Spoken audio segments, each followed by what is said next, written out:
So most of you knew about this when I posted it on my community feed a couple of days ago that me and wrestling journalist, the unbiased one, Ryan Satan, I don't know how he says his last name, got into a little bit of a Twitter exchange on Wednesday. Pretty much because I called him out on his bias bullshit. I called him out for being the petty guy that he is, which, look, I never had a problem with the guy. I've always respected his work. I know he's biased because he wants to be hired by Vince McMahon and become the new Vince Russo of the WWE. And hey, man, whatever you got to do to make that money, I'm never going to hate on anybody that does what they have to do. You know, he wants to get hired by them. He's getting closer to that aspect. That's cool and all. But I have a problem when you use real life situations and try to use those real life situations that everybody's going through to then try to pretty much slander another wrestling company that isn't WWE. So a few weeks ago, he was trying to be a huge, like, social distancing defender. You know what I mean? Pretty much saying, like, all these wrestling companies, well, not all these wrestling companies, that wrestling companies need to be careful about social distancing. But he did not care about social distancing until AEW Dynamite. So a few weeks ago, AEW had their, like, empty arena show, just like everybody else has been having it the last few weeks. But what AEW did differently from WWE is that they put the wrestlers in the audience. So it looks like there was an actual live event with people there. I thought it was cool. A lot of fans thought it was cool. It was it added the energy that, you know, the fans bring to a show. Him being the party pooper that he is, had a huge issue with All Elite Wrestling putting wrestlers in the stands because they weren't close to each other. You know, they weren't 6 feet away. But at the time, we weren't really caring about that. We just wanted to see the wrestling show. I understood his point of view about social distancing. I get that. We all need to be staying home and 6 feet apart. Completely understand that. But he went super hard in the paint against AEW, like super, super hard. Never said anything about WWE also having shows, but for whatever reason, he got triggered about AEW. So a lot of people went after him. He claims he was abused on Twitter. Come on, my dude, just look away from the laptop, turn off your phone, mute your conversation. It's not abuse. So let's not try to clarify that you were abused. Were you slandered? Yeah, but that's a different story. So I never bought the whole, you know, boy cries wolf. I was abused by wrestling Twitter. Wrestling Twitter is toxic. It's one of the most toxic Twitters out there with film Twitter and K-pop Twitter. But him being abused, I was like, okay, now you're being really extra about this. Because a lot of fans felt like, why are you calling out AEW when WWE is essentially doing the same exact thing? So that was 4 weeks ago. He called out WWE like a week later or a day later, but it was not the same. You know, you could tell the difference between how triggered he was between AEW and how he was kind of just bringing up WWE to save face so he doesn't seem like he's this biased guy. So for the next 3 weeks, he doesn't say a word about social distancing. Nothing. Plethora of shows go by. During WrestleMania this last weekend, there was a boneyard match. This boneyard match, according to reports, took 8 hours to film at a park.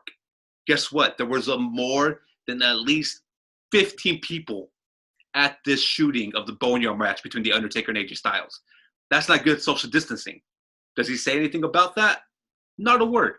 Also WrestleMania, night number 2. Rob Gronkowski wins the 24/7 title by jumping on 15 guys and laying them out all on top of each other. Again, terrible social distancing. Doesn't say a word, which I can understand why he won't, but like that's besides the point. I'm getting to where I'm going with this. I know I had to go a lot of backstory, but I want you guys to understand my POV from the whole situation, which you guys want to know what happened. So after WrestleMania, he doesn't say anything about it. Here comes Wednesday morning. I want to say Wednesday afternoon, one or the other.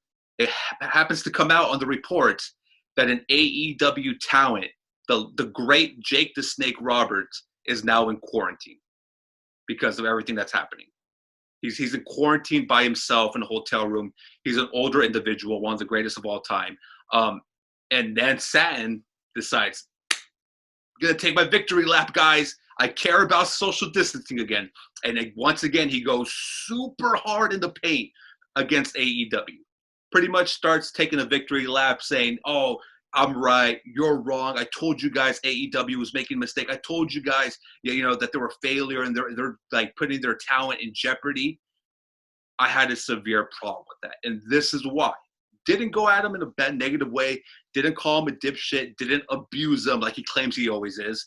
All I said was, look, man, and you guys are probably seeing the tweets on the screen when I'm editing this. You're not, brother, but like I'll edit it in the shots of the tweets that I sent him. All I said to him was, "Hey, man, I'm sorry." I even put this in tweet. "I'm sorry, bruh, but I don't think right now, under these circumstances that we're living in, is the right time to be taking a victory lap and saying, I'm right, you're wrong. Especially since the WWE is doing the same exact thing, but even worse. And they're also still going to keep going while every single sporting event and company is shutting down." So that was legitimately my problem. He didn't respond to that tweet, which I'm like, whatever, he didn't need to. I was just giving him my point of view, my dialogue. His fans come after me, which, whatever. One guy is like, yeah, but WWE is doing it better. And my take was, how is WWE doing it better? There is no way of doing this better. This is a situation that nobody's ever been in. You know what I mean? Like, how is WWE doing it better? They're literally doing it maybe even worse. Another guy comes at me saying it's not about brand warfare. And it's not about brand warfare.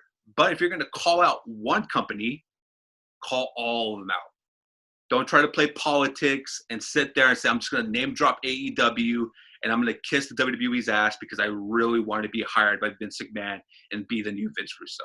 So me and this guy go back and forth. Satin is obviously watching the Twitter exchange between him and this fan because he's liking the fans' tweets and ignoring mine, which I'm like, whatever, it doesn't matter. I'm not trying to get the guy's attention.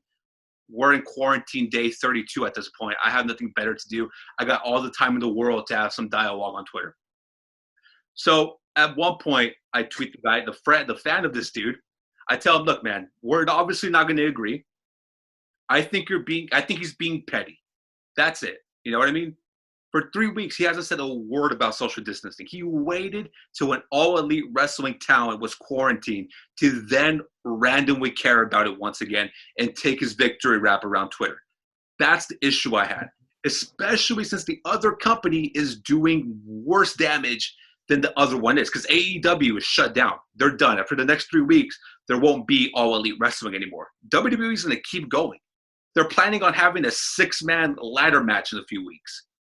Like, call that out, because that's even more outrageous than the Jake the Snake thing. So anyways, he finally tweets me back, because I guess I pissed him off when I called him petty. And he responds with telling me I'm wasting too much time and my energy trying to prove a point that's absolutely false. Which I'm like, okay, fine, but aren't you wasting too much energy to try to use this to slander another wrestling company? He comes back with, oh, well, you're just mad to be mad on Twitter. Bye. Blocks me. I'm like, whoa. Like, dude, I've been blocked before. Shout out to James Worthy. And I deserve that one because I talk shit about him defending Byron Scott. If I slander you or come at you in a bad way, by all means, send the block. But if you're going to block me because I literally said you're being petty and now you're going to go cry wolf and say you're being abused, these wrestling journalists need to stop acting like they're actually wrestling personalities. Mm-hmm. If you're going to put a tweet out on a public forum and you have thousands of subscribers, they have the right to respond to that said tweet. If you don't like people literally talking to you or having a difference of opinion, then put your Twitter on private and start controlling who follows you and who doesn't. The dude is an absolute snowflake. I want to say worse, but I'm not that triggered. If we would have done this on Wednesday, I probably would have said worse things. It's Good Friday as well, so I'm not trying to get too crazy. The dude's a snowflake. He thinks that he's being abused because people don't blow him up and praise him. Look, dude, I get it. I hope you do end up getting hired by WWE because the amount of ass kissing you have done for that company and the desperation to become the new Vince Russo is so astounding to me. Get your money any way you can, but I hope you do get it, my dude, because you have been part of the Vince McMahon ass club since day number one, and it continues every single week. And anybody else that's ever interacted to this guy, just know, unless you're blowing him up and praising his tweets and his takes, then he'll give you the proper respect. But if you go at this guy with any sort of different dialogue or take, he's going to cry about it and say you're an abuser. I just wanted to get that out there. I just want to let you guys know what happened since you guys were curious what happened in between that conversation. yeah, the dude's a joke. I just thought it was kind of funny. I don't think I was wrong. I thought I came at him the proper way, the best way I could possibly come at him with, without zero disrespect. I don't know if petty is disrespectful, but apparently it is to him.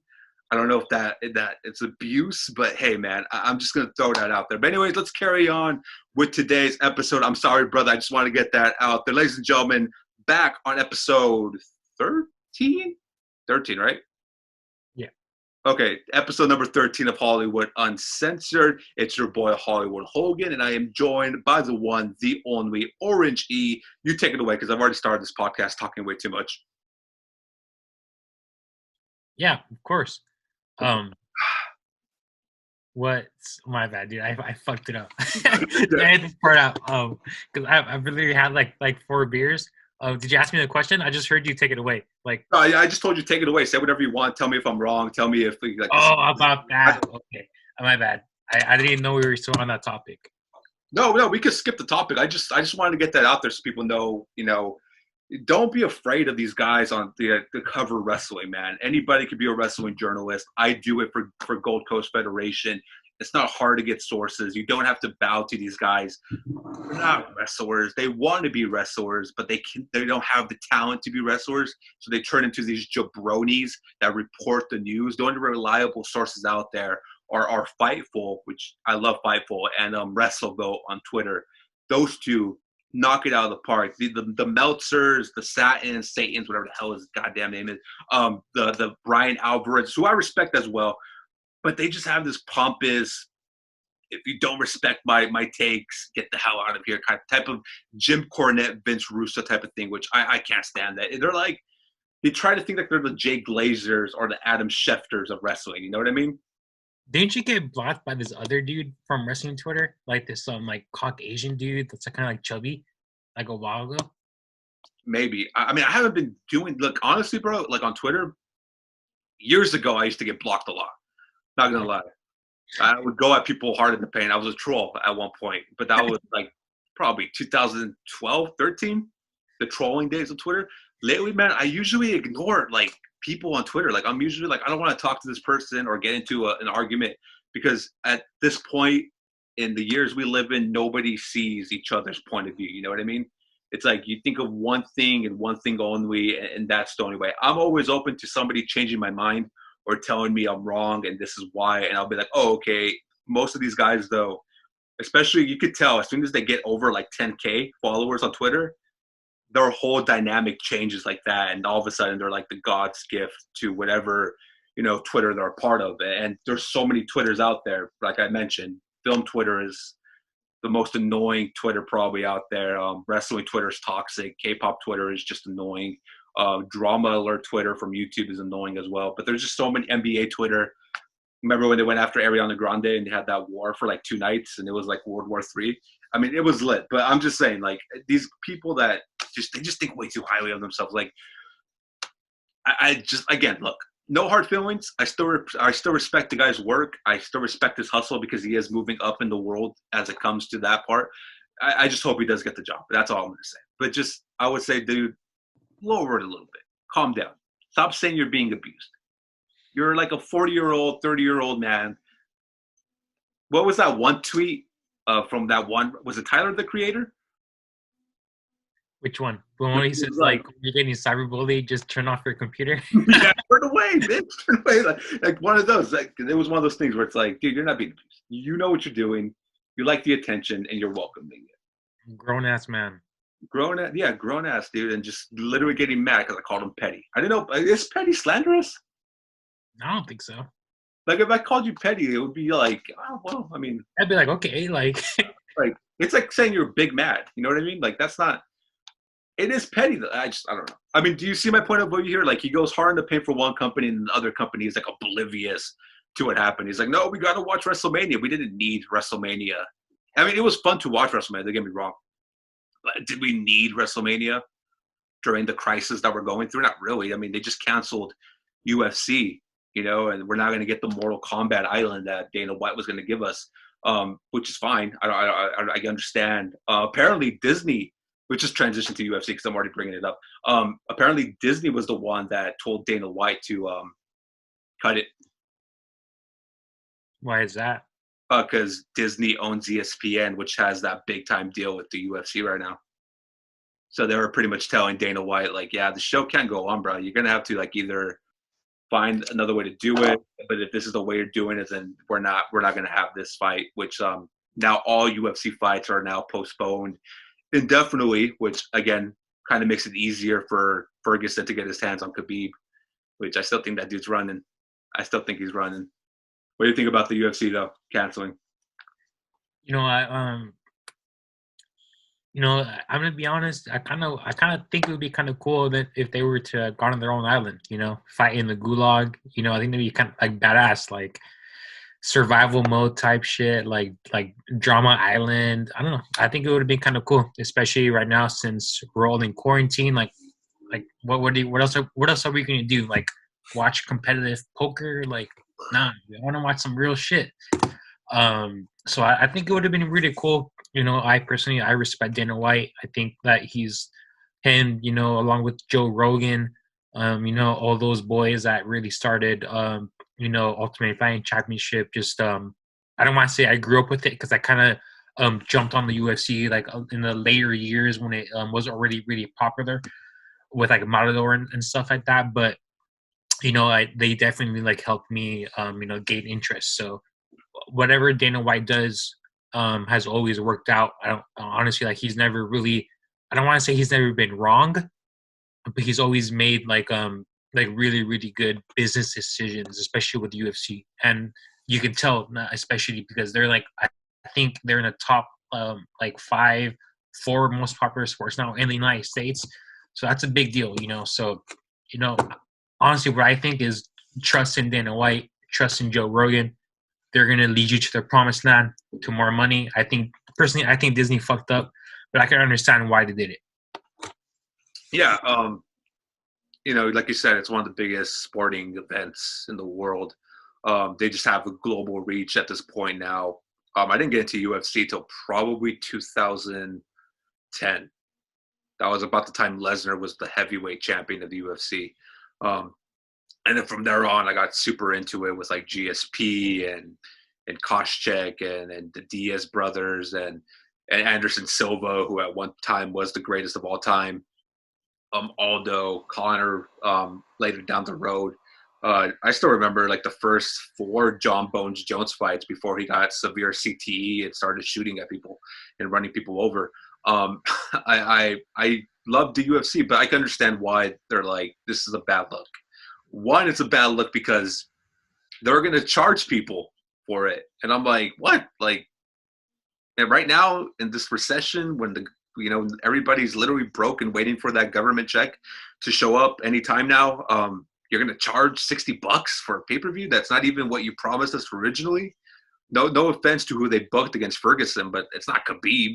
It's not the fight that we wanted. And this card was stacked, but it's at the same time, it's like, man, there's literally nothing now, except WWE. Like everything else is gone. NBA, they're thinking of making this test where they prick your finger and they get your blood and they get like a test in 5 minutes. Good luck with that. Making that happen before like September. I mean, that seems kind of impossible at this point. I literally don't think the NBA will come back. MLB is planning to have their season start in May in Arizona. All the games will be played there in an empty field, which I'm like, I can get that with baseball because it is a pretty slow sport. So like empty games, it's like going to an Angels game. Sorry, shots fired, but it is.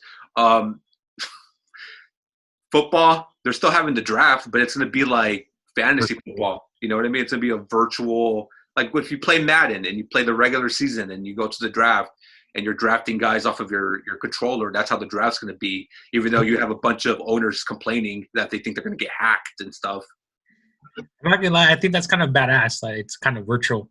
I'm not going to lie to you. I think it's fucking sick. I think that ESPN or whoever's like running, whether it's like ABC, whoever's doing it can like add some badass CGI like around it, like with the players and just make it more intuitive. Or just even through ESPN Plus, like I think honestly, I think it's kind of cool. If they were to, I think it's a good idea. Like a lot of the like supposedly the owners are pissed off about it. I'm like, You already did free agency, though. You can't just do free agency and then say we're not doing a draft. Like, these players need to be drafted. I don't see why they can't just do a virtual draft. I think, like I just said, they're scared they're going to be hacked and stuff. It's like, relax. Draft the player you want. I'm pretty sure there's going to be less trades, though, because I just think it's going to be too chaotic to be controlling your virtual draft, but at the same time also making phone calls to all the other teams. And I will say, though, the NFL draft is way too long. It should only be like 4 rounds. 6 rounds, right? 7 rounds, dude. Like, Yeah. but like, who the hell is watching round 6 to see the kicker from, I don't know, from Oregon get drafted at that point? Like, it's just way too long. Even a 4th-round pick.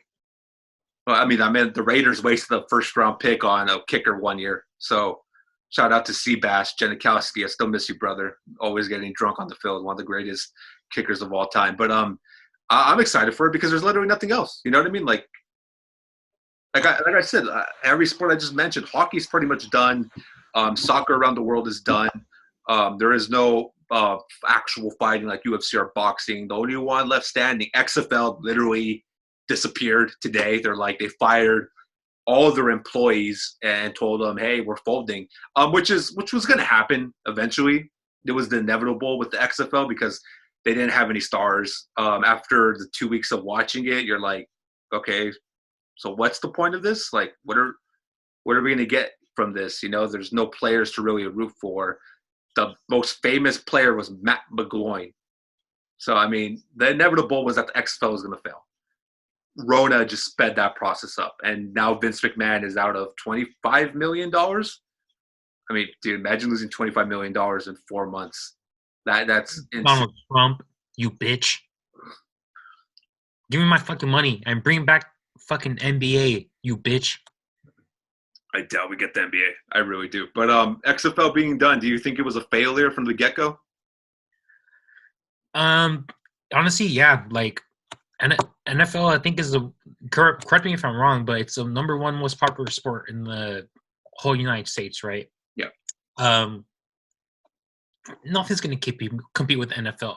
Like, if it comes down to like watching like the finals of the NFL or the finals in the NBA, I'm not gonna lie to you. I would rather watch the NFL just because it's there's more to it. It's more of a, it's not just like I don't know, just like the whole fucking shit with the crowd and you're getting fucked up and your homies, and then sometimes like you're rooting for like I would even watch the playoffs if it's not even my team. It's basically what I'm trying to get at. But if it's the NBA and it's at the playoffs, like I would kind of like be like, the Lakers aren't playing, or it's the Trailblazers. I'm like, I'm not gonna watch that shit. You know what I mean? Like, it's the NFL, bro.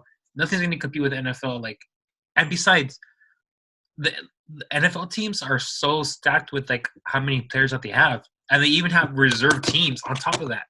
So you got to compete with the amount of players they have on the field, and then the reserve teams. You know what I mean? Like, what's there left for you to do, dude? Semi-pro. XFL was just like doomed. If I was Vince McMahon and I was getting butt fucked by Donald Trump on the daily, I'd be like, yo, Donald Trump, run me my motherfucking money and order more mask ventilators, fix this Rona shit. And you know what? I'm going to say it. You know what? Actually, I'm not going to say it because I already said it before. But this shit is getting too far. That's what I'm going to say. I'm going to leave it at that. I expected you were going to say something else because you're like, I'm going to say it. It reminded me of that Vine where he's like, I'm going to say it. I don't care who hears it. I'm glad you broke your arm.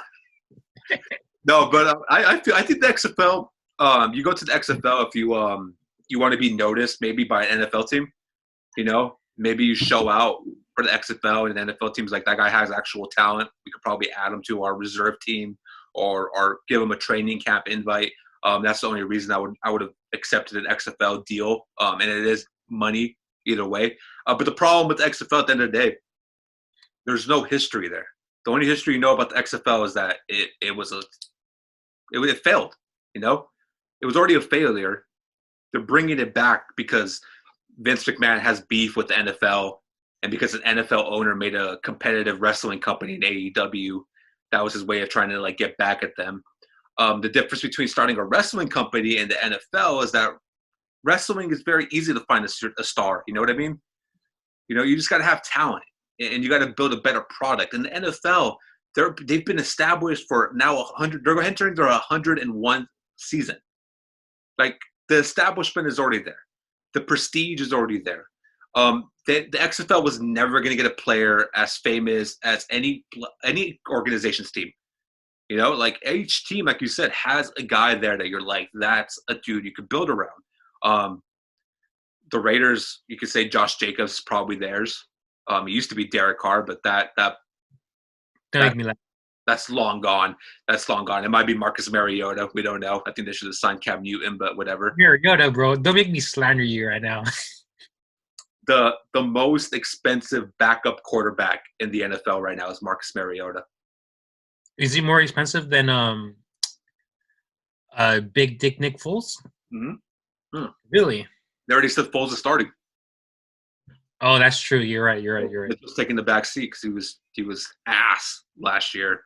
Shout out to the Bears for passing on Mahomes. That is wild, dude. Imagine drafting Trubisky. Imagine you could have had Mahomes and Khalil Mack as your star players. Instead, you're like, we're going to go with Mitchell Trubisky. And now you have Nick Foles, who's getting paid ridiculous amount of money to be average at best, you know, because I love Foles, but, like, unless he's not an Eagle, he doesn't really mean anything, you know. He's only good in Philadelphia for whatever reason that is. But anyways, so the Raiders only have Josh Jacobs at this point. They have a quarterback battle, which is going to be a snooze fest. I would have passed. Mariota got outplayed by Ryan Tannehill. Like, come on, what are we doing here? I'd much rather give Cam Newton a chance than pay Marcus Mariota $7 million. Like, I think Cam, go for it. Let's be fair here. Their running back, I forgot his name already. For the Titans. Oh, Derrick Henry. Derrick Henry, yeah. He gave him his job, dude. He secured his job. He allowed him to get that bag. And what does Derrick Henry get? Franchise tag. Wait, he gets running back, $10 million. Like, yeah, running backs are so easy and expendable, though. Yeah, that's what my point is. Like, it's sad, dude. Like, it's absolutely sad that they're just going to franchise him this year, franchise him next year, and then they're going to offer him his contract. And they're going to be like, dude, you're 30 now. You know what I mean? You lost X amount of fucking time. You're taking this amount of hits. Look at your injury history. What? Like, we're going to offer you 14, 13 million. Take it or leave it. You know what I mean? Like, yeah, and he's lucky to even get 13 million. I think he'll probably shoot around the ballpark of 10 to 11 million. I'm just saying that it's sad, but I see your point. But I don't want to give too much credit to Tannehill. You know what I mean? Because he's by any means not a talented quarterback. But he gets the job done. He didn't get the job done in Miami, which is why he got traded. Does anybody get the job done in Miami though? I don't think so. You think they did? No, I'm saying does anybody. If they draft Tua or Burrows, then Tannehill did his job. If Miami doesn't get one of those two people, then he didn't do his job. Well, we'll see. I mean, I would go with, like, look, if you're a kid that wants to make it to the NFL, don't try to be a running back. Try to be a wide receiver, a quarterback, a tight end, or a defensive player. Linebacker, man, or go super big and become an offensive lineman because they'd be making stupid money. Offensive linemen, man, they just get to block the quarterback, eat whatever the hell they want, and get paid in the millions and millions of dollars. But the football is such a weird sport, like you said. Like the running back position, how many running backs have had like an MVP season, and then you don't even know where they're at in 2 years? It's insane how much. The only running back that's really been like consistent for like a years was probably Adrian Peterson. Like, I can't name another running back, and maybe I'm wrong, that it was like had a 5-year run where you're just like, oh shit, he's the best, without a season that had like a lost injury season or a holdout or anything like that. And Peterson was legitimate until, you know, he beat his son with the switch and got suspended for a season. It's not a funny situation, but like the running back position is cursed, man.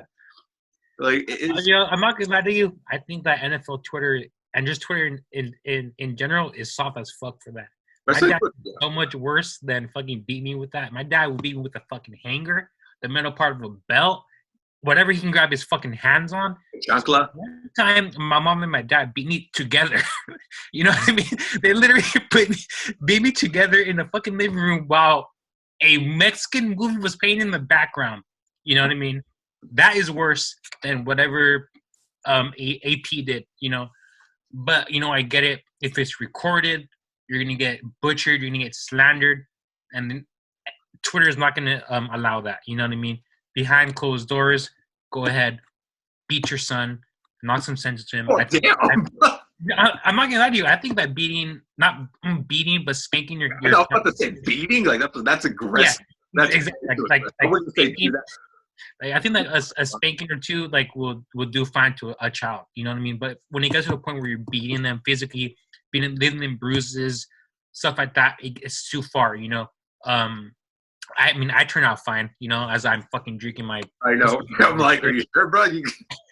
Let's bring back the grows. Brought you the essay to your window. I'm pretty sure there's some lingering effects of those things that happened to you that led to that moment. But for all of us, I mean, I'm on the same boat. I'm not gonna expose my family like you just did. Goddamn. But like Adrian Peterson, you know, that's the one thing that probably ended everything for him. But he was still killing it in Washington the last 2 years. Like, you know what I mean? He was still an expendable running back at like whatever age he is, which isn't young. But like I was bringing up the fact, like who was the famous players for every team?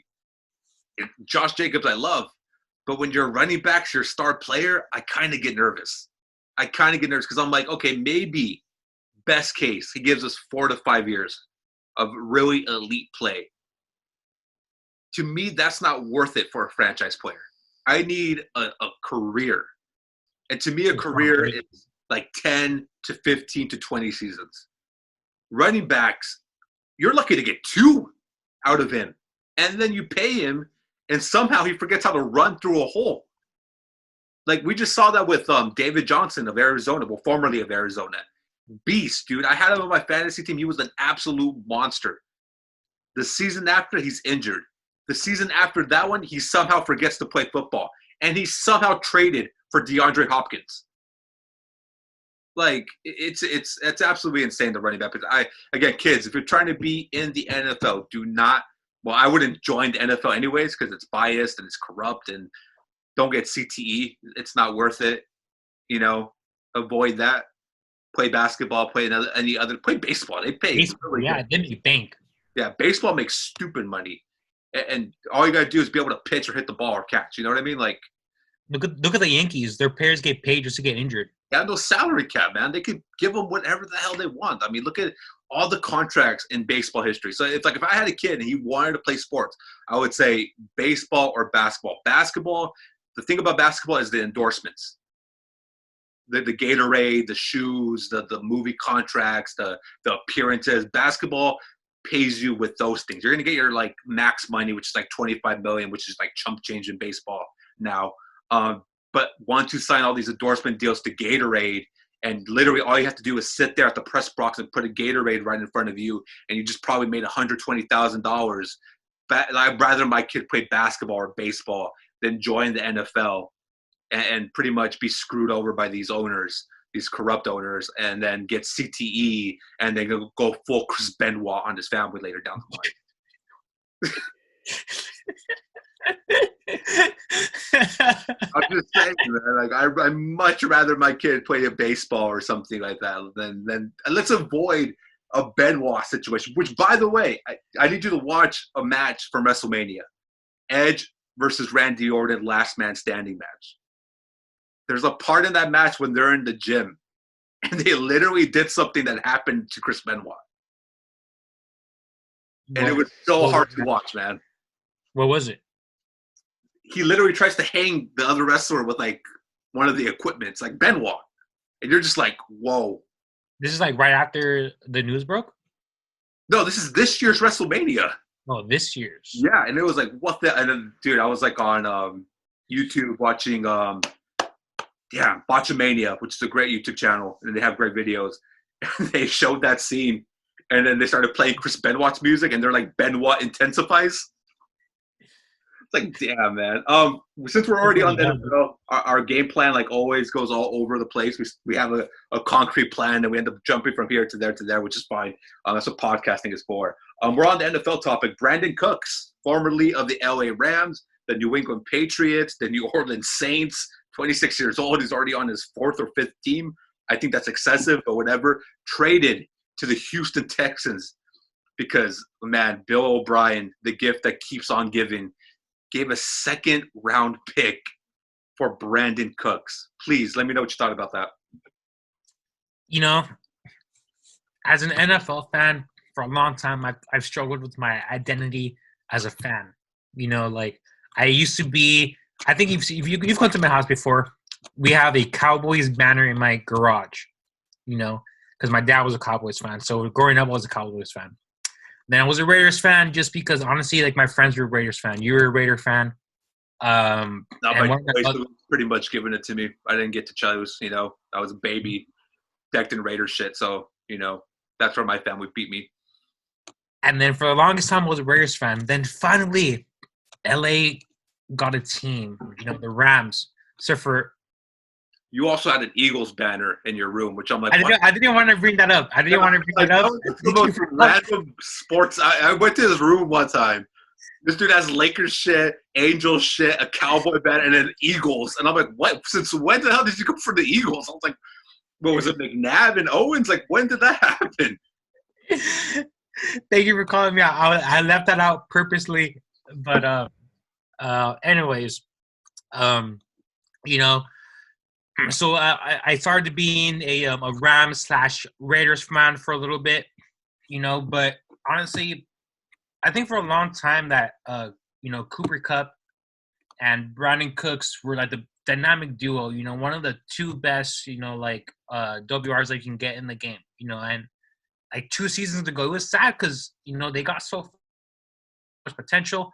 2-3 seasons ago, whatever it was, when everybody thought that they were going to, you know, like, be really, really good, but unfortunately they weren't.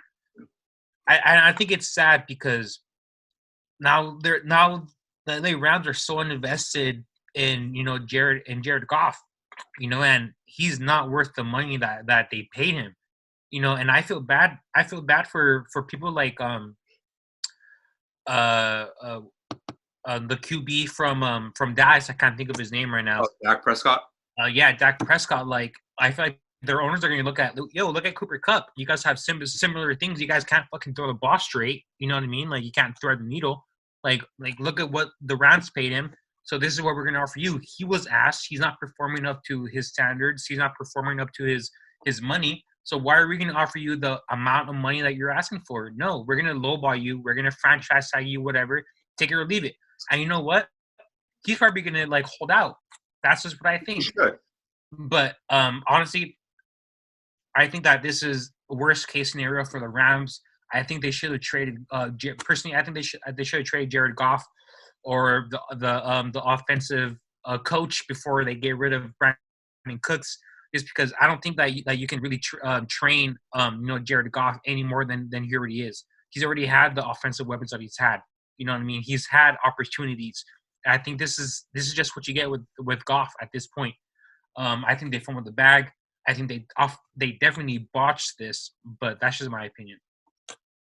Now, do you think that Prescott deserves the money, even though he's never led the Cowboys to a Super Bowl? I mean, I don't think Goff is worth the price of admission. But at the end of the day, as crazy as it is, Jared Goff has a Super Bowl appearance in his resume. You know what I mean? Like, not a lot of quarterbacks have that. Usually it's just Tom Brady, who made it last year. Now Mahomes, Foles. Look at how much money Foles got from Jacksonville just because of winning the Super Bowl.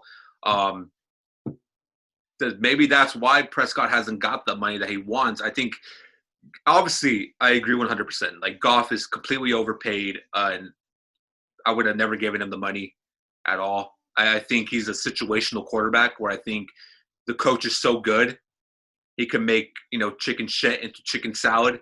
and literally take any quarterback with the least amount of talent and make them do like I would love the Rams, like that coach, McAvey, right? That's his name, Sean McAvey. Like he would be a great head coach for somebody like Cam Newton to like rejuvenate Cam's career. And I think what happened with Jared Goff is just like they literally laid out the foundation for him. But for it to break away in 1 year, and then the second year, which is this summer, to completely be like, oh, now we're broke. Now we don't want to pay Gurley. Now we don't want to play Brandon. We don't know what to do with Jalen Ramsey, who we just traded for, because he's going to want money at some point. I guess we're content with Aaron Donald and Jared Goff as our franchise cornerstones. And my whole thing with the Rams is like you're going to a brand new stadium, a huge $1 billion, beautiful stadium in Inglewood. And the message you're sending to your fans is, hey, please come spend a whole bunch of money to attend our games with the worst logo in the NFL now, because that new franchise logo is terrible. I hate it. It literally does look like a thick D, like their boys have been saying. It does. If you look at it in a direction, if you turn your head like left or right, you can kind of see the outline. Okay, I'll stop. But I will say this. It's shady, like to be like, hey, now we're broke, and now we don't want to put any effort to building a team again. I will say though, and I'm shitting on them, getting a second-round pick for Brandon Cook, that's a pretty good deal. Definitely. Yeah. Like, I second rounder for a guy that I don't want to pay. I cut salary. I cut our commission, and I get that off of the salary cap. Hell yeah. And a second rounder. Now I have 2 second-round picks, and now I can make some moves, you know? That's the trade that I like. Them cutting Gurley, to me, was insane. I know he might have looked washed, but again, it goes back to the whole running back thing at the end of the day. Cooper Kupp has never been the same since the injury that he sustained. Like, that one set him back. Like, he was looking like one of the elite wide receivers for a long time, and he was Goff's number one. When Kupp went down, that whole team completely broke apart. And I don't think Jalen Ramsey's going to stay a Ram for long. I think you'll see Jalen Ramsey make his way to Las Vegas at some point, or Dallas. That'd be badass. I mean, the Raiders got the money, man. And I would say this, like, just to bring it back, like you bring that up, how you jump from like team to team to team and you can't seem to find your footing. I wish I could do that, because the Raiders have been a fraud for now almost, it's going to be freaking 20 years in 2002 since they made the Super Bowl. And they got their ass kicked to the Buccaneers. So then got Tom Brady. So we always lose at everything. But like, I don't know the direction though. You know what I mean? Like, we don't have a quarterback. I'd much rather not have Derek Carr and not have Mariota. I'd rather draft a quarterback and sign Cam Newton than have either one of those two guys that we have currently right now. I don't like what we have a wide receiver all that much, even though, yeah, I know we're going to probably draft one with pick. I forget what pick the Raiders have in the draft, 13, 12, I don't know. But they're probably going to draft one. They're probably going to draft the one from Alabama. But, like, I don't know what the direction is for the Raiders. They won 9 games, I think, or 8. I forgot how many games they won last year. But they were close to the playoffs. You know, if they would have won out the last 3 or 2 games, if they would have won the last game in Oakland, which is all anybody asked for, they probably would have made the playoffs. And now with the new rules where there's an extra 2 teams in the playoffs, they would have been there. But at the end of the day, it's like, man, you're really going to trust this guy Carr to pull things off. Good luck. And I think all these teams, especially like all the California teams, the Raiders, the Chargers, the Rams, because I still consider Raiders LA because, you know, they get more support here than the other 2 teams. All those 3 teams have similar problems, man. Really talented rosters, trash QBs. And I don't think either of those teams are going to go anywhere. And I think the same goes with the Cowboys. You know, I think they did just murk that situation to a point where it's like – and now I'm going to ask you, too. What do you think about – what's his name? Rex what's his name? Rex Ryan's calling Amari Cooper a turd. Because I forgot to put that in my notes. It just hit me right now. I think it's hilarious, but honestly, I think that he absolutely performed for them. You know what I mean? Like I don't think last season, he didn't he was not worth the money. You know what I mean? But his first when he got traded originally from Oakland, Yeah. definitely worth it. But I think it's kind of racist, low key. Dude, he went so hard in the paint against Amari. Like, he was making some points, and there were points that I have said before on this podcast where I'm like, I like Amari Cooper. He seems like a really chill guy, but he will give you a game where he has like 2 touchdowns, 130 yards, and then he'll disappear for like 6 straight games. And then he'll bounce back, and then he'll disappear for 6 games. I was like, okay, Rex. And then he's like, he's a turd. And I'm like, whoa, bro. Like, whoa, calm down, man. A turd? Like, Rex, you like feet. And you're a white man that got destroyed in your coaching career. I don't think you should be calling anybody, especially Amari Cooper, a turd because Amari Cooper made the money. Like, I just thought that was a little bit too much. But we've been sticking on the NFL for a little bit too long. Let's go into another sports topic. It was being reported by Woj and Shams that Donovan Mitchell of the Utah Jazz, I haven't even finished my first one, from the Utah Jazz, still has legitimate beef with the man that ruined sports, Rudy Gobert. Now, I want your take on that one. I'll give you my take right after that because my take's going to be absolutely spicy. I know a lot of people are saying don't make Rudy the scapegoat. I am always going to make Rudy Gobert the scapegoat. It is because of him that the NBA at least could have lasted probably 2 more weeks. But since this ass clown wanted to be funny, this is what happens when you give a Frenchman too much power and too much IG models and give him too much money and then makes it seem like he's a comedian all of a sudden. I completely understand Donovan Mitchell's beef. So please let me know what you think about Mitchell. It's pretty much saying screw Gobert like the rest of America is. Unpopular opinion, but I kind of feel for Rudy Gobert. In the sense of this. I get where Rudy Gobert was coming from, like being the quote unquote, team clown or the class clown or being the funny guy, being the joking guy. So he was just trying to like have fun. He was trying to joke around. He was just being playful about the situation. Unfortunately, I'm sure he didn't know that he had the coronavirus. Like I was reading a report, like when the news first broke that Donovan Mitchell and Gobert, they didn't even like experience any symptoms. Like, right? They didn't even they felt completely normal. They were doing their workouts.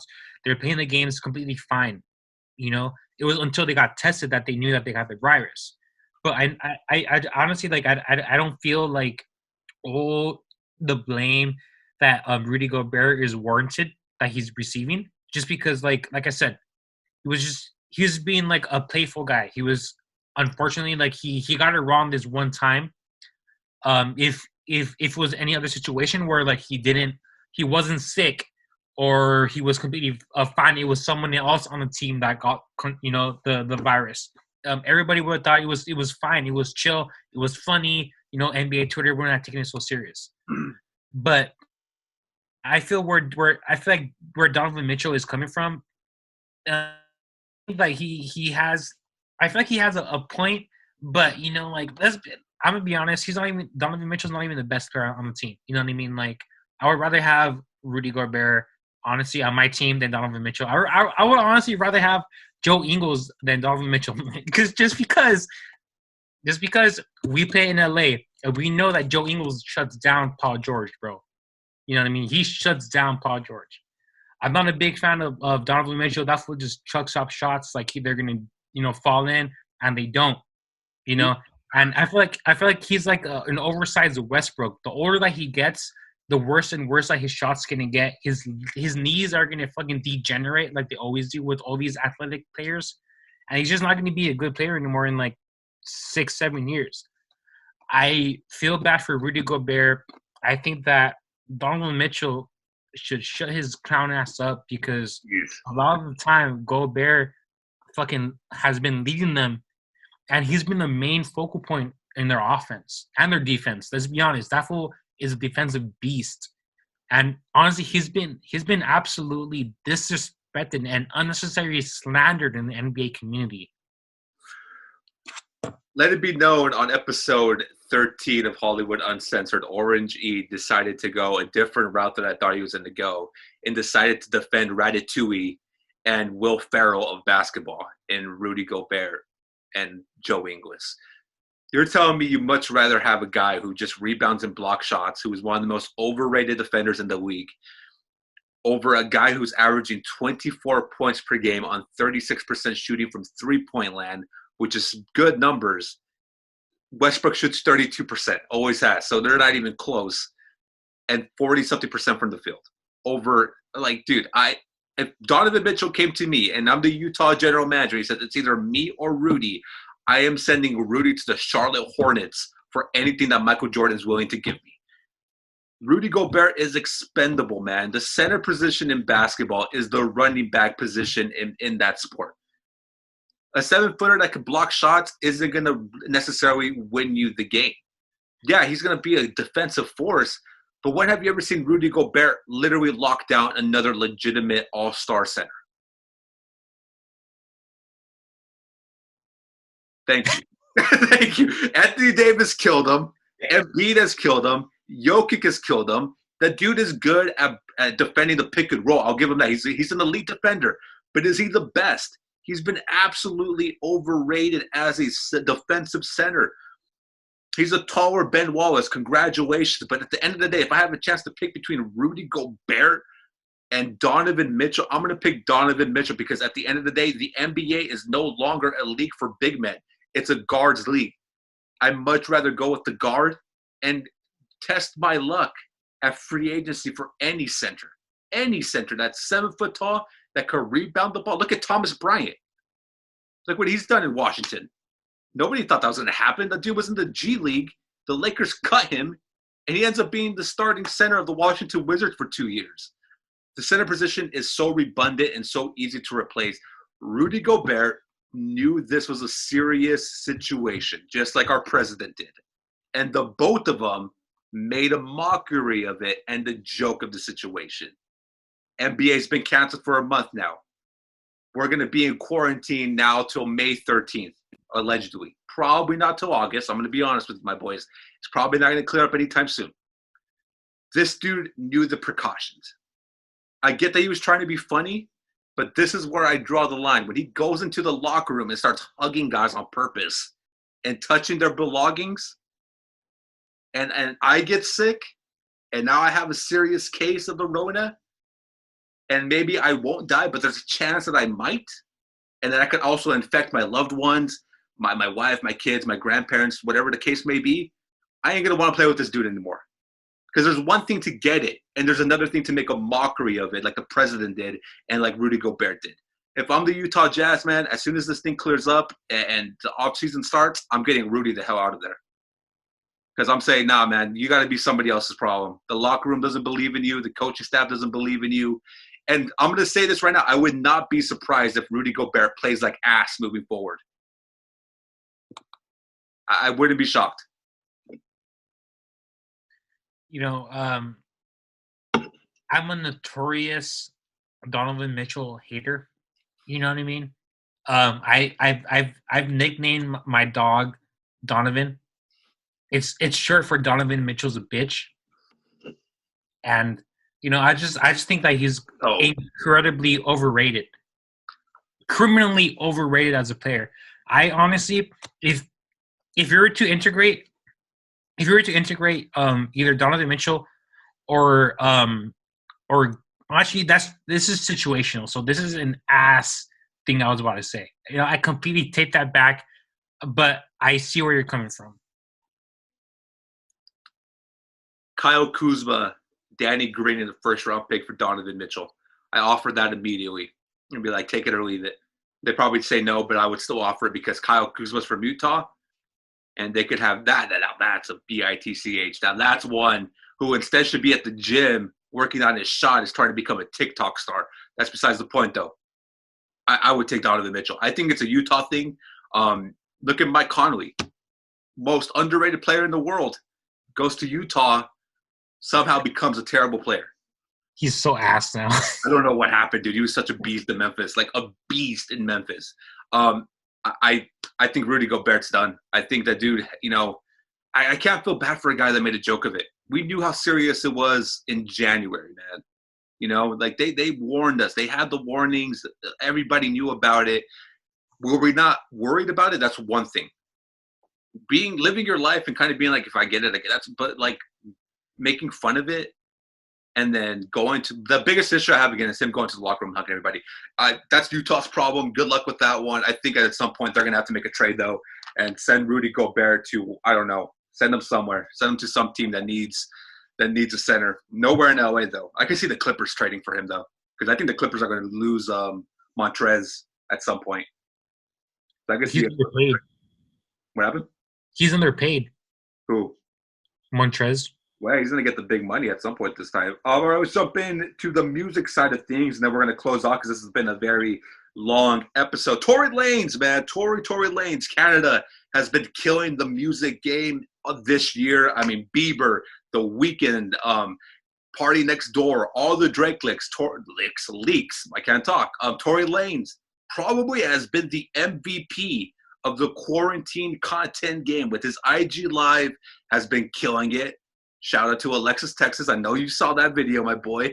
He had Natalie Nunn, 30-something-year-old mother, on his IG Live twerking with ranch and milk being poured on her. Tory Lanez is a wild boy, man. He's the Brian Pillman of the Heart Foundation. What do you think of this whole Tory Lanez album, if you did listen to it? What do you think of Tory Lanez killing it, the IG game? You know, I've always been a Tory Lanez fan. Even when he was beefing with rappers like Drake and they weren't getting along. I don't know if some people say that it was a publicity thing.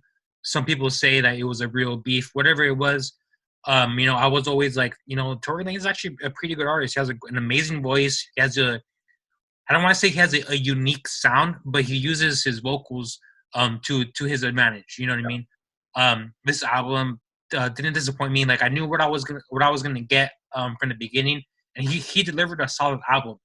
Did it blow me out of the water? It did not. You know what I mean? But it definitely there was a few joints on there. I think it was the third track that got me in my feels a little bit. You know what I mean? I was like, if I get like a Jack and Coke on me or two, I'd be like, like let me get with Shorty real quick. Let me, that's out real quick. But it'd be like that video I took that one time at Newport when we're listening to Nelly and I'm filming and some girl walks by and I film her and I look at you and you're like just laughing. Like, that night was so bad, dude. I got so hammered. I don't know how I drove. I don't know how I didn't get arrested. Dude, that was probably the worst hangover I had ever. The next day I was just like, and I woke up in your room and I was like, how the hell did we get here? Number one. Number two, I'm like, I gotta get home. I don't know how you woke up at 6 a.m. to leave, dude. That's crazy. I got home like at 4 that night, man. I was like, shit. I didn't even tell anybody. I was like, my phone died. I was like, God damn it. I was like, I'm dead. I'm like, I feel like, dude, I remember the Uber ride back and staying there like, oh my God. I'm like, what happened? Why am I up at 6:30 in the morning trying to get back home in an Uber and just sitting there being like, first of all, how the hell did we even make it back? It's crazy. But anyways, Tory Lanez, like he's been killing it on IG. I saw that meme about Alexis, Texas, how every female is looking her up, and I'm pretty sure they found the gold mine of her videos. But Tory, I like the album. It just like you said, expected. There wasn't anything like new to me. He was like really in the bag when it came to his rap flow. I thought more than his singing flow. It's funny to see where Tory went from being like a Drake hater to pretty much kissing Drake's ring and being like, I'll be your successor, which I'm like, relax. Like, Drake's only 30-something, man. He's not dying anytime soon. Like, he's not Hov. He doesn't need a successor yet. But it is wild to me that he is still unsigned. That he's still an independent artist. Like, that is – I feel like he's been around for a hot minute already. Like, at least 5 years, maybe more. The fact that he's still unsigned to me is just insanity, in my opinion. I don't know why OVO hasn't signed him, because I think he would be adding Tory Lanez to OVO is like Ray Allen going to the Miami Heat at this point. I think it's a quality signing. I think that's somebody that's going to give entertainment. Him, Party, Drake, dude, forget it, man. Canada would just be insane. I think the album was great. Not great. It was really good. Like, I would give it a 6 out of 10. You know what I mean? And people are going to be like, 6 is low. But it's not. 5 is average. 6 is like, this is good. 7 is like, wow, this is really good. 8 is like, this is great. 9, amazing. 10, perfect. But I thought Tory Lanez is killing. Like, there's nobody else, probably other than Joe Budden, that is just content-wise, almost every night, he is just bringing it on IG Live. So huge props to Tory. I hope he does eventually get signed and gets the bag. He absolutely deserves it. If you have not watched his IG Lives, I highly recommend it if you're bored on any day. The dude's going wild, dude. And the selection of the females are nice to watch as well. Thankfully, people don't listen this far into the podcast, so I won't get in trouble for that one. So that brings me to another Canada artist, the one, the only Abel, The Weeknd. Love The Weeknd's album, still do. After Hours is still probably the best album of the year. But I gotta say this, man. That dude is so full of shit. Like, literally so full of it, man.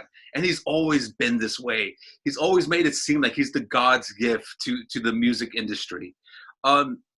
Him going after Usher, if you don't know the story, he had an interview this week where he pretty much said that Usher's Climax song, I think you've heard that one. Who hasn't heard Usher's Climax? Was a ripoff of The Weeknd's sound. So I went back to listen to Climax. Sounds absolutely nothing like The Weeknd. Diplo, who produced that song, comes out on Twitter and says, yes, I was inspired by The Weeknd. I call bull. I call heavy bull. This is what happened. Abel came out with that report. It was posted everywhere. It was getting rightfully slandered because, in my opinion, Usher is the king of R&B. But when was the last time Usher dropped a banger? Brings me to my point. I think we can call Diplo, and like, you got to make a selection here. You're gonna ride with one of the hottest artists in the game today, or are you gonna defend Usher? Which one makes more economical sense right now in the year 2020? Probably standing and defending The Weeknd. I get that completely. Listen to Usher's Climax. It sounds nothing like The Weeknd. It sounds nothing like House of Balloons. It sounds nothing like the trilogy. For whatever reason, why he thought it's a good day to go after the king of R&B is beside me. But this is the same guy who thinks he wrote all of Take Care. He did it. Let's be honest. He wrote like 3 songs, maybe 4. But he makes it seem like he literally, that Take Care was his album. And he just gave it to Drake. And Drake like just redid the whole album. It was like, it's mine now. Humble yourself, Abel. You're an amazing artist. You're also a Michael Jackson ripoff. You're also a Bruno Mars ripoff. But just humble yourself. You're amazing. One of the best talents of our generation. But don't make it seem like you discovered the sound of music. That's just my take. I've always been a pretty big, Weeknd fan.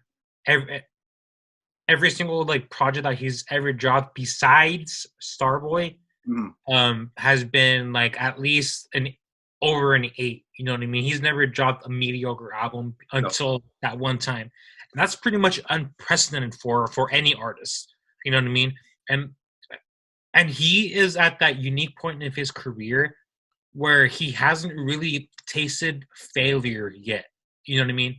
Artists like Usher, where they're like, decades into the game, and where you want to say they're washed. They are. I'm going to say Usher's washed, So Usher has definitely tasted what failure tastes like. But The Weeknd is so high right now. He's like probably he's like a top 3 artist right now. Let's be honest. Yeah, it's going to be Bad Bunny, Drake, and The Weeknd. You know what I mean? That's my opinion. But Weeknd can't do any wrong. I'm not going to sit here and act like I've always been. I think I've told you this before on multiple occasions. I've never really been an Usher fan. Mm-hmm. I've never really, his music has never really resonated with me.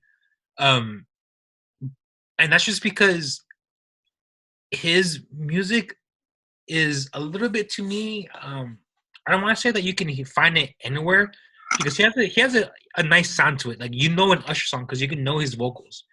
But The Weeknd, the way that he mixes his voice, and I know you know what I mean, and his beat selection is You mean auto-tune? If you want to call it auto-tune, whatever you want to call it. On the high notes. I'm not saying that we can use auto-tune for everything, but There's a big difference when The Weeknd hits his high notes and when Usher hits his high notes. But look, everything you're saying about The Weeknd, I completely understand.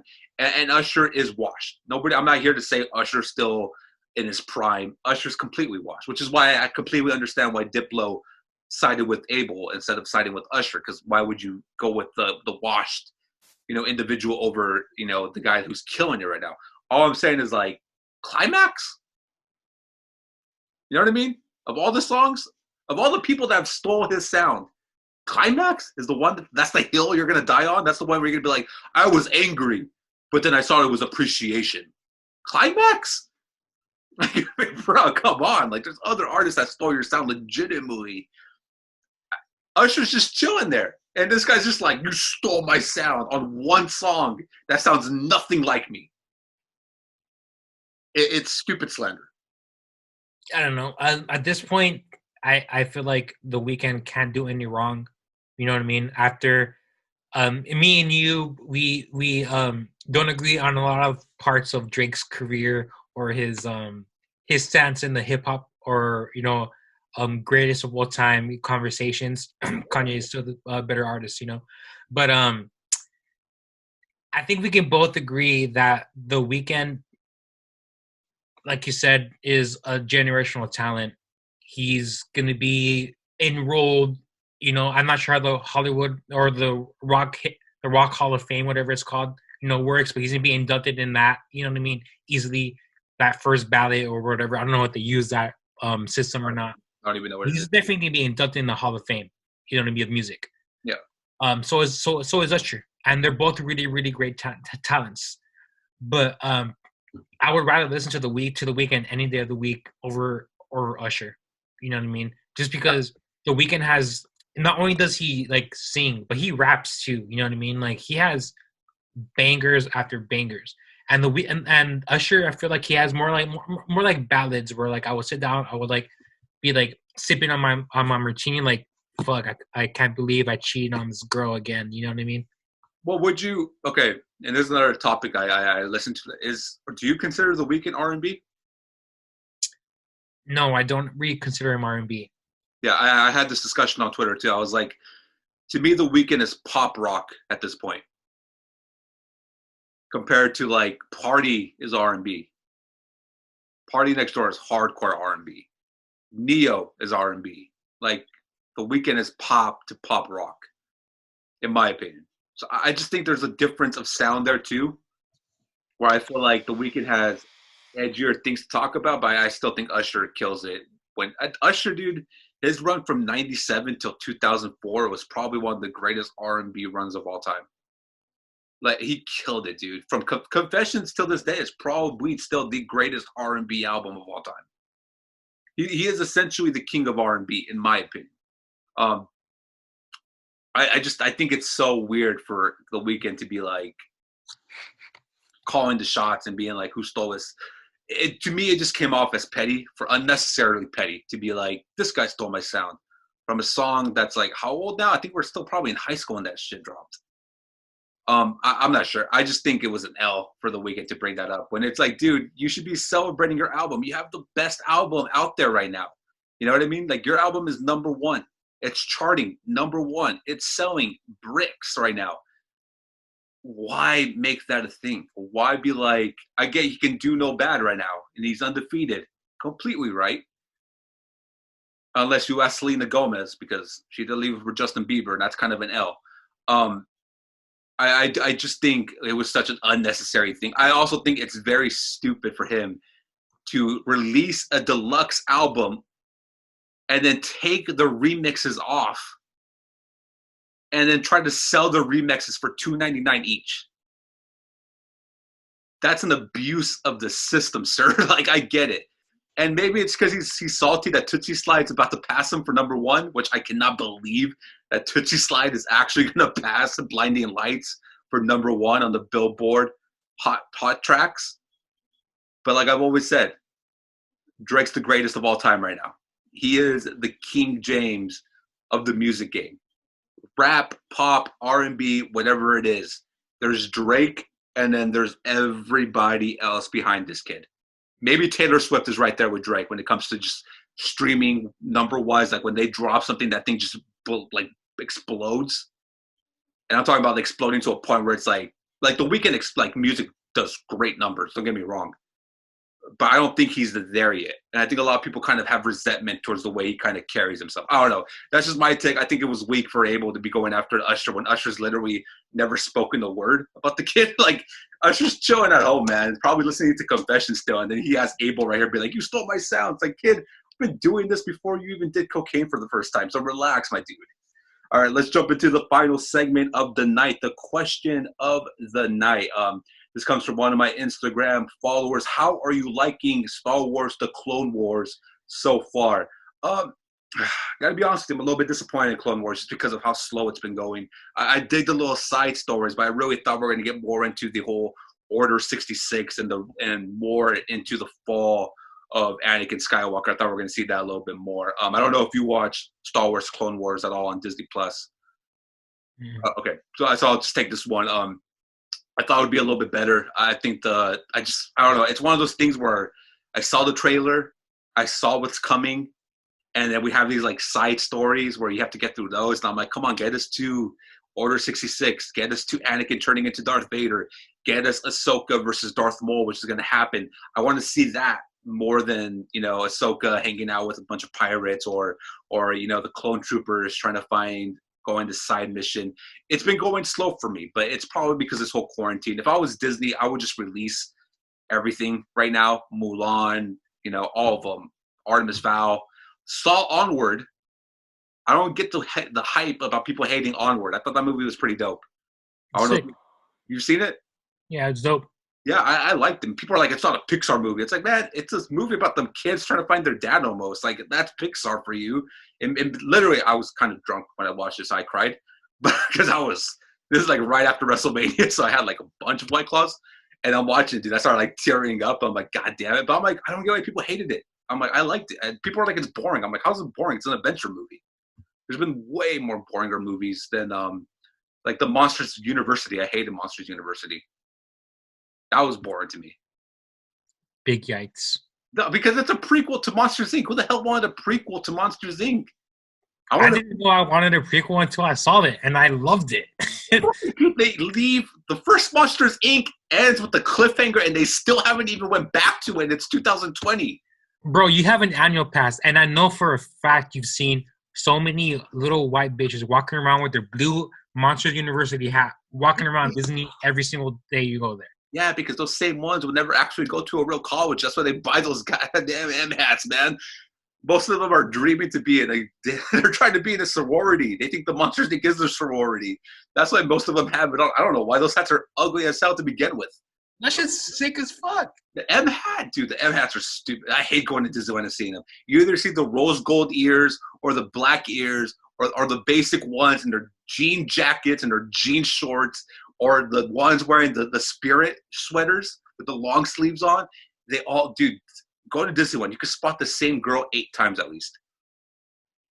And if you want to get their number, all you got to do is buy them a churro.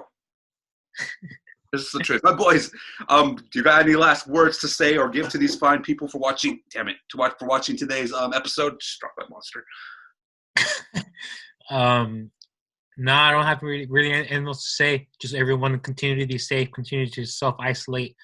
Don't text dirty, nasty hoes. Don't use Facebook dating app because that shit's lit. I will say this. You bring it up that stay home, stay clean, all that is true. Don't listen to these freaking fake-ass celebrities that are being so like dramatic and being like Ellen DeGeneres saying that she feels like she's in jail. You live in a mansion and you have a theme park in your garage probably.